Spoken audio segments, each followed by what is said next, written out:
ರಂಗೇರಿದ Belagavi DCC bank ಚುನಾವಣೆ ಕತ್ತಿಕೋಟೆಯಲ್ಲಿ ಶಕ್ತಿ ಪ್ರದರ್ಶನಕ್ಕೆ ಜಾರಕಿಹೊಳಿ ಸಜ್ಜಾಗಿದ್ದಾರೆ.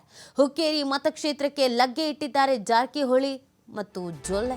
ಹೊರಗಿನವರಿಗೆ ಬರುವುದಕ್ಕೆ ಬಿಡೋದಿಲ್ಲ, ಆ ತಾಕತ್ತು ಅವರಿಗಿಲ್ಲ ಅಂತ ಹೇಳಿದ್ದ ಮಾಜಿ ಸಂಸದ ರಮೇಶ್ ಕತ್ತಿ ಸವಾಲನ್ನು ಸ್ವೀಕರಿಸಿದ ಬಾಲಚಂದ್ರ ಜಾರಕಿಹೊಳಿ, ನಾವು ಭಾರತ ದೇಶದವರು, ಹೊರಗಿನವರು ಅಂತ ಹೇಳಬಾರದು. ನಾವು ಹುಕ್ಕೇರಿಯಲ್ಲಿ ಚುನಾವಣೆಯನ್ನು ಮಾಡ್ತೇವೆ, ಅವರು ನಮ್ಮ ಕ್ಷೇತ್ರಕ್ಕೆ ಬಂದು ನಮ್ಮ ವಿರುದ್ಧ ಪ್ರಚಾರವನ್ನು ಮಾಡಲಿ. ರಮೇಶ್ ಕತ್ತಿಗೆ ತಿರುಗೇಟನ್ನು ನೀಡಿದ್ದಾರೆ ಬಾಲಚಂದ್ರ ಜಾರಕಿಹೊಳಿ. ಆಗಸ್ಟ್ 15ರ ಒಳಗೆ ಹುಕ್ಕೇರಿಯಲ್ಲಿ ಒಂದು ಬೃಹತ್ ಸಮಾವೇಶಕ್ಕೆ ನಿರ್ಧಾರ ಮಾಡಲಾಗಿದೆ. ಹುಕ್ಕೇರಿಯಲ್ಲಿ ಅಧಿಕೃತ ಕಚೇರಿ ಆರಂಭಕ್ಕೂ ಕೂಡ ತೀರ್ಮಾನವನ್ನು ಮಾಡಿಕೊಂಡಿದ್ದಾರೆ. ಬಾಲಚಂದ್ರ ಜಾರಕಿಹೊಳಿ ಅಣ್ಣಾ ಸಾಹೇಬ್ ಜೊಲ್ಲೆಯಿಂದ ಕಚೇರಿಯನ್ನು ಮಾಡೋದಕ್ಕೂ ಕೂಡ ಪ್ಲಾನ್ ಮಾಡಿಕೊಳ್ಳಲಾಗಿದೆ. ನೋಡಿ, ಇಲ್ಲಿನ ಈ ಚುನಾವಣೆ ಅನ್ನೋದು ಯಾವಾಗಲೂ ಅಷ್ಟೇ ಬಹಳ ಚರ್ಚೆ ಆಗತ್ತೆ, ಸಾಕಷ್ಟು ಸ್ಟ್ರಾಟರ್ಜಿ ಆಗತ್ತೆ. ಅಲ್ಲಿನ ಚುನಾವಣೆಯ ಎಫೆಕ್ಟ್ ರಾಜಕಾರಣದವರೆಗೂ ಕೂಡ ತಟ್ಟೋದಿದೆ. ಇಲ್ಲಿ ಸವಾಲುಗಳ ಮೇಲೆ ಸವಾಲು ಹಾಕುವಂಥ ಕೆಲಸವನ್ನು ಮಾಡಲಾಗ್ತಾ ಇದೆ. ಎರಡೂ ಕಡೆಯವರು ಸ್ಟ್ರಾಟರ್ಜಿಗಳನ್ನು ಮಾಡ್ತಾ ಇದ್ದಾರೆ. ಒಂದು ಕಡೆ ಬಾಲಚಂದ್ರ ಜಾರಕಿಹೊಳಿ ಅಣ್ಣಾ ಸಾಹೇಬ್ ಜೊಲ್ಲೆ ಅವರು ತಯಾರಾಗ್ಬಿಟ್ಟಿದ್ದಾರೆ. ನಾವಂತೂ ಈ ಚುನಾವಣೆಯನ್ನು ಎದುರಿಸಕ್ಕೆ ರೆಡಿ ಆಗಿದ್ದೀವಿ. ಡಿಸಿಸಿ ಬ್ಯಾಂಕ್ ಚುನಾವಣೆ ಎಷ್ಟು ರಂಗೇರಬೇಕೋ ಅಷ್ಟೂ ರಂಗೇರೋದಕ್ಕೆ ಕಾತರರಾಗಿದ್ದೀವಿ ಅಂತ ಹೇಳ್ತಾ ಇದ್ದಾರೆ. ಒಂದು ಕಡೆಯಲ್ಲಿ ಕತ್ತಿ, ಇನ್ನೊಂದು ಕಡೆಯಲ್ಲಿ ಜಾರಕಿಹೊಳಿ. ಯಾರ ಪ್ರಾಬಲ್ಯ, ಯಾರ ಸಾಮರ್ಥ್ಯ, ಯಾರ ವರ್ಚಸ್ಸು ಇಲ್ಲಿ ಕೈ ಹಿಡಿಯುತ್ತೆ, ಕೈ ಕೊಡುತ್ತೆ, ಪ್ರಶ್ನೆಗಳಿಗಿದೆ. ಯಾವಾಗಲೂ ಡಿಸಿಸಿ ಬ್ಯಾಂಕ್ ಚುನಾವಣೆ ಅಂತ ಅಂದ್ರೆ ಕಾಂಗ್ರೆಸ್ನವ್ರಿಗೆ ಒಂಥರ ಢವ. ಯಾಕಂದರೆ ಅಲ್ಲಿ ಶುರುವಾಗುವಂಥದ್ದು ಕೊನೆಗೆ ಎಲ್ಲಿಂದೋ ಎಲ್ಲಿಗೋ ಬಂದು ಸಾಕಷ್ಟು ಬೆಳವಣಿಗೆಗಳು, ಬದಲಾವಣೆಗಳು ಆಗುವಂಥ ಸಾಧ್ಯತೆಗಳು ಇರುತ್ತೆ. ಮೊದಲಿಂದಲೂ ಇವರ ಎರಡೂ ಕಡೆಯಲ್ಲೂ ಕೂಡ ಕತ್ತಿ ವರ್ಸಸ್ ಜಾರಕಿಹೊಳಿ ಅಂತ ಏನಿದೆ, ಇದು ಮೊದಲಿಂದಲೂ ಇದ್ದಂಥ ಭಿನ್ನಾಭಿಪ್ರಾಯ, ಒಂದು ಪ್ರತಿಷ್ಠೆ. ನಮ್ಮದೇ ಮೇಲ್ಗೈ ಆಗಬೇಕು, ನಾವೇ ಗೆಲ್ಲಬೇಕು, ನಾವೇ ಗೆಲ್ತೀವಿ, ನಾವೇ ನಿಂತ್ಕೊಳ್ತೀವಿ ಅಂತ ಸವಾಲುಗಳನ್ನು ಹಾಕ್ಕೊಂಡಿದ್ರು.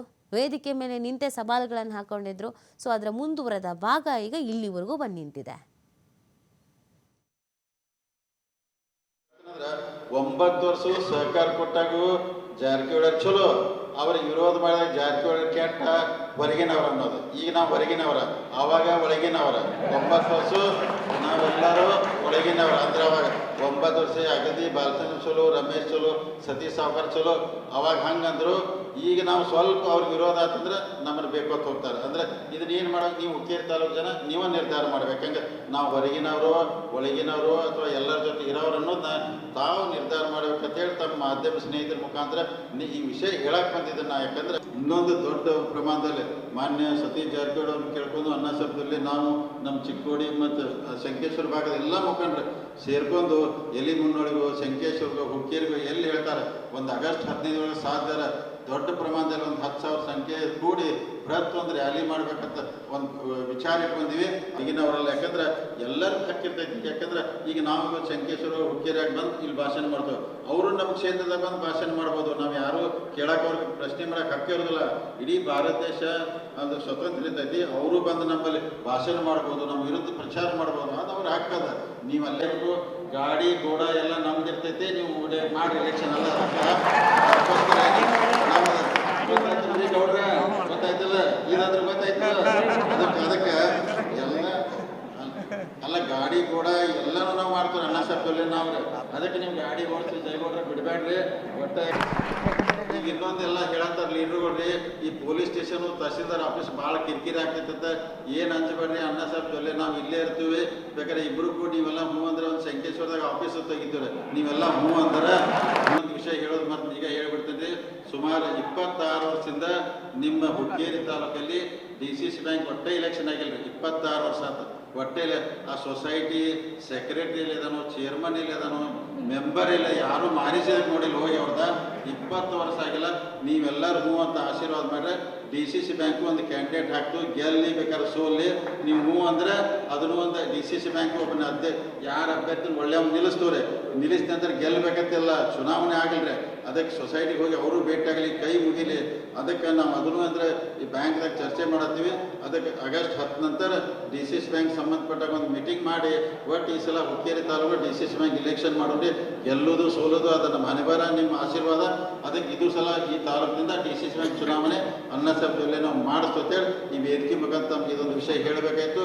ಈ ವಿಷಯ ಯಾಕೆ ಹೇಳ್ತಾನಂದ್ರೆ ಈ ಬಗ್ಗೆ ಮತ್ತಷ್ಟು ಮಾಹಿತಿ ನೀಡ್ತಾರೆ ನಮ್ಮ ಪ್ರತಿನಿಧಿ ಶ್ರೀಧರ್. ಡಿಸಿಸಿ ಬ್ಯಾಂಕ್ ಚುನಾವಣೆ ಅಂದರೆ ಸಹಜವಾಗಿ ಅದು ರಂಗೇರಿರುತ್ತೆ, ಪ್ರತಿಷ್ಠೆಯ ಕಣ ಆಗಿರುತ್ತೆ. ಈ ಬಾರಿ ನಾವು ಗಮನಿಸಿದಾಗ ಕತ್ತಿ ವರ್ಸಸ್ ಜಾರಕಿಹೊಳಿ ಅನ್ನೋದು ಹೋಗಿದೆ. ಏನೇನು ಸ್ಟ್ರಾಟರ್ಜಿ ಮಾಡ್ತಾ ಇದ್ದಾರೆ, ಸವಾಲುಗಳನ್ನು ಹೇಗೆ ಹಾಕೊಳ್ತಾ ಇದ್ದಾರೆ, ತಮ್ಮ ಪ್ರತಿಷ್ಠೆಯನ್ನು ಉಳಿಸ್ಕೊಳ್ಳೋದಕ್ಕೆ ಯಾವ್ಯಾವ ರೀತಿಯಾದಂಥ ಚರ್ಚೆಗಳು ಮುನ್ನೆಲೆಗೆ ಬರ್ತಾ ಇದೆ? ಬೆಳಗಾವಿ ಡಿಸಿಸಿ ಬ್ಯಾಂಕ್ ಚುನಾವಣೆ ಕಾವು ರಂಗೇರ್ತಾ ಇದೆ ಅಂತ ಹೇಳ್ಬೋದು. ಈಗ ನೇರವಾಗಿ ಏನು ಜಾರಕಿಹೊಳಿ ಬ್ರದರ್ಸ್ ಮತ್ತು ಏನು ಕತ್ತಿ ಕುಟುಂಬದ ಮಧ್ಯೆ ರಾಜಕೀಯ ಯುದ್ಧ ಆರಂಭವಾಗಿದೆ ಅಂತ ಹೇಳ್ಬೋದು. ಯಾಕಂದ್ರೆ ಕಳೆದ 26 ವರ್ಷಗಳಿಂದ ಹುಕ್ಕೇರಿ ವಿಧಾನಸಭಾ ಮತಕ್ಷೇತ್ರದಲ್ಲಿ ಯಾವುದೇ ರೀತಿ ಡಿಸಿಸಿ ಬ್ಯಾಂಕ್ ಚುನಾವಣೆ ಆಗಿರ್ಲಿಲ್ಲ. ಅಲ್ಲಿ ಅವಿರೋಧ ಆಯ್ಕೆ ಹಾಕೊಂಡ್ ಬರ್ತಾ ಇತ್ತು. ಯಾಕಂದ್ರೆ ಬೆಳಗಾವಿ ಜಿಲ್ಲೆ ರಾಜಕಾರಣ ನೋಡೋದಾದ್ರೆ ಏನು ಜಾರಕಿಹೊಳಿ ಬ್ರದರ್ಸ್ ಮತ್ತು ಕತ್ತಿ ಸೋದರರು ಒಂದು ಕಾಲದಲ್ಲಿ ಹೊಂದಾಣಿಕೆ ರಾಜಕಾರಣ ಮಾಡ್ತಿದ್ರು. ಹಾಗಾಗಿ ಡಿಸಿಸಿ ಬ್ಯಾಂಕ್ ನಲ್ಲಿ ಎಲ್ಲಾ ಸದಸ್ಯರು ಕೂಡ ಅವಿರೋಧ ಆಯ್ಕೆ ಆಗ್ತಿದ್ರು ಮತ್ತು ಅಧ್ಯಕ್ಷ ಉಪಾಧ್ಯಕ್ಷ ಅವರದ್ದು ಆಯ್ಕೆ ಆಗ್ತಾ ಇತ್ತು. ಈ ಬಾರಿ ಆ ರೀತಿಯ ಒಂದು ಸನ್ನಿವೇಶ ಎಲ್ಲ. ಈ ಬಾರಿ ನೇರವಾಗಿ ಇಬ್ಬರ ಮಧ್ಯೆ ಫೈಟ್ ಆರಂಭವಾಗಿದೆ. ಒಂದ್ ಕಡೆ ಏನು ಬಾಲಚಂದ್ರ ಜಾರಕಿಹೊಳಿ ಮತ್ತು ಅಣ್ಣಾ ಸಾಹೇಬ್ ಜೊಲ್ಲೆ ನೇತೃತ್ವದ ಒಂದು ತಂಡ ಆದ್ರೆ, ಮತ್ತೊಂದ್ ಕಡೆ ಏನು ರಮೇಶ್ ಕತ್ತಿ ಮತ್ತು ಎ ಬಿ ಪಾಟೀಲ್ ನೇತೃತ್ವದ ಮತ್ತೊಂದು ತಂಡ ನಿರ್ಮಾಣ ಆಗಿದೆ. ಹೀಗಾಗಿ ಹುಕ್ಕೇರಿ ವಿಧಾನಸಭಾ ಮತಕ್ಷೇತ್ರಕ್ಕೆ ಈಗ ಜಾರಕಿಹೊಳಿ ಬ್ರದರ್ಸ್ ಲಗ್ಗೆ ಇಟ್ಟಿದ್ದಾರೆ ಅಂತ ಹೇಳ್ಬೋದು. ನೀತಿ ಪ್ರಮುಖವಾಗಿ ಈ ಬಾರಿ ಹುಕ್ಕೇರಿ ವಿಧಾನಸಭಾ ಮತಕ್ಷೇತ್ರದಲ್ಲಿ 2 ಚುನಾವಣೆಗಳನ್ನ ಮಾಡ್ತೇವೆ ಅನ್ನೋಂತ ಒಂದು ಪಣವನ್ನ ಈಗ ಜಾರಕಿಹೊಳಿ ಬ್ರದರ್ಸ್ ಮತ್ತು ಏನು ಜೊಲ್ಲೆ ಬಣ ಈಗ ಪಣ ತೊಟ್ಟಿರ್ತಕ್ಕಂಥದ್ದು. ಅದು ಮೊದಲನೇದಾಗಿ ಡಿಸಿಸಿ ಬ್ಯಾಂಕ್ ಚುನಾವಣೆ ಸೋಲಿಗೆಲ್ಲಿ ಈ ಬಾರಿ ಚುನಾವಣೆಯನ್ನು ನಾವು ನಡೆಸ್ತೇವೆ. ಹೀಗಾಗಿ ಅದಕ್ಕೆ ಅಭ್ಯರ್ಥಿಯನ್ನು ಸಿದ್ಧತೆ ಮಾಡಬೇಕು ಮತ್ತು ಅಭ್ಯರ್ಥಿ ಕಣಕ್ಕಿಳಿಸೋದಕ್ಕೆ ನಾವು ಈಗಾಗಲೇ ರೂಪರೇಷೆಯನ್ನು ರೂಪಿಸ್ತೇವೆ. ಜೊತೆಗೆ ಇದೇ ಒಂದು ಆಗಸ್ಟ್ 15ರ ಒಳಗಾಗಿ ಏನು ಹುಕ್ಕೇರಿ ಮತಕ್ಷೇತ್ರದಲ್ಲಿ ಒಂದು ಬೃಹತ್ ಸಮಾವೇಶವನ್ನು ನಡೆಸ್ತೇವೆ. ಆ ಸಮಾವೇಶದ ಮೂಲಕ ಏನಂದ್ರೆ ಕತ್ತಿಕೋಟೆಯಲ್ಲಿ ತಮ್ಮ ಏನು ರಾಜಕೀಯ ದಾಳವನ್ನು ಉಳಿಸೋದಕ್ಕೆ ಒಂದ್ ಕಡೆ ಜಾರಕಿಹೊಳಿ ಬ್ರದರ್ಸ್ ಮುಂದಾಗಿದ್ದಾರೆ ಅಂತ ಹೇಳ್ಬೋದು. ಅದರ ಜೊತೆಗೆ ನೀತಿ ಇನ್ನೊಂದು ಏನು ಹುಕ್ಕೇರಿಯಲ್ಲಿ ಇರ್ತಕ್ಕಂಥ ವಿದ್ಯುತ್ ಸಹಕಾರ ಸಂಘ ಏನಿದೆ ಆ ಸಂಘದ ಸ್ಥಾನಗಳಿಗೂ ಕೂಡ ಒಂದು ಚುನಾವಣೆ ನಡೆಸ್ತೇವೆ. ಇಲ್ಲಿವರೆಗೂ ಕೂಡ ಯಾವುದೇ ರೀತಿಯ ಚುನಾವಣೆ ನಡೆದಿಲ್ಲ, ಕೇವಲ ಅವಿರೋಧ ಆವಾಗಿ ಆಯ್ಕೆ ಆಗ್ತಾ ಇದ್ದು. ಹೀಗಾಗಿ 60,000 ಜನ ಮತದಾರರು ಬರ್ತಾರೆ. ಎಲ್ಲಾ ಮತದಾರರನ್ನು ಕೂಡ ಮತದಾನ ಮಾಡೋದಕ್ಕೆ ಹಚ್ಚಿ ನಾವು ಈ ಬಾರಿ ಚುನಾವಣೆ ನಡೆಸ್ತೇವೆ ಅನ್ನೋ ಮಾತನ್ನು ಬಾಲಚಂದ್ರ ಜಾರಕಿಹೊಳಿ ಹೇಳಿರ್ತಕ್ಕಂಥದ್ದು.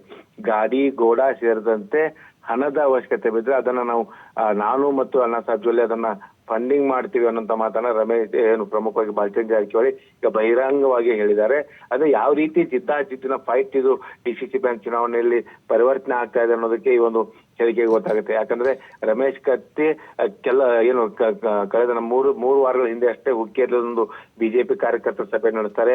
ಆ ಸಭೆಯಲ್ಲಿ ಕತ್ತಿ ಕುಟುಂಬದ ಒಂದು ಒಗ್ಗಟ್ಟು ಪ್ರದರ್ಶನ ಮಾಡ್ತಾರೆ. ಜೊತೆಗೆ ಹುಕ್ಕೇರಿ ವಿಧಾನಸಭಾ ಮತಕ್ಷೇತ್ರದಲ್ಲಿ ಯಾರಿಗೂ ಕೂಡ ಹೊರಗಿನವರಿಗೆ ಬರೋದಕ್ಕೆ ನಾವು ಅವಕಾಶ ಮಾಡಿ ಕೊಡೋದಿಲ್ಲ ಅನ್ನುವಂತ ಒಂದು ಮಾತನ್ನು ಕೂಡ ಹೇಳ್ತಾರೆ. ಅದ್ರ ಜೊತೆಗೆ ಅಂತ ಹೊರಗಿನವರಿಗೆ ಇಲ್ಲಿ ಬರುವಂತ ತಾಕತ್ತು ಇಲ್ಲ ಅನ್ನೋಂತ ಒಂದು ಸವಾಲನ್ನು ಕೂಡ ಹಾಕಿರ್ತಾರೆ. ಈ ಒಂದು ಸವಾಲನ್ನ ಸ್ವೀಕರಿಸಿದಂತ ಈಗ ಬಾಲಚಂದ್ರ ಜಾರಕಿಹೊಳಿ ಅಲ್ಲಿ ಎಂಟ್ರಿ ಕೊಟ್ಟಿರ್ತಕ್ಕಂಥದ್ದು.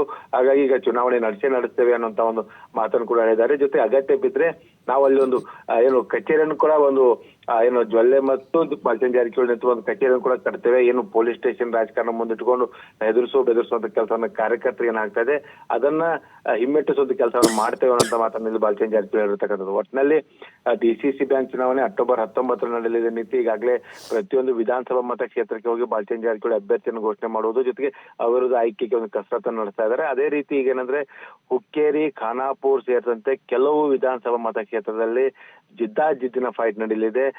ಏನು ವಿಧಾನಸಭಾ ಚುನಾವಣೆಯನ್ನು ಕೂಡ ಮೀರಿಸುವಂತ ಮಟ್ಟಿಗೆ ಒಂದು ಜಿದ್ದಾಜಿದ್ದಿನ ಫೈಟ್ಗೆ ಈ ಒಂದು ಬೆಳಗಾವಿ ಡಿಸಿಸಿ ಬ್ಯಾಂಕ್ ಏನಿದೆ ಇದು ಸಾಕ್ಷಿ ಆಗಲಿದೆ ಅಂತಾನೆ ಹೇಳ್ಬೋದು. ನೀತಿ ಓಕೆ, ಥ್ಯಾಂಕ್ ಯು ಶ್ರೀಧರ್ ತಮ್ಮೆಲ್ಲ ಡೀಟೇಲ್ಸ್ಗಾಗಿ.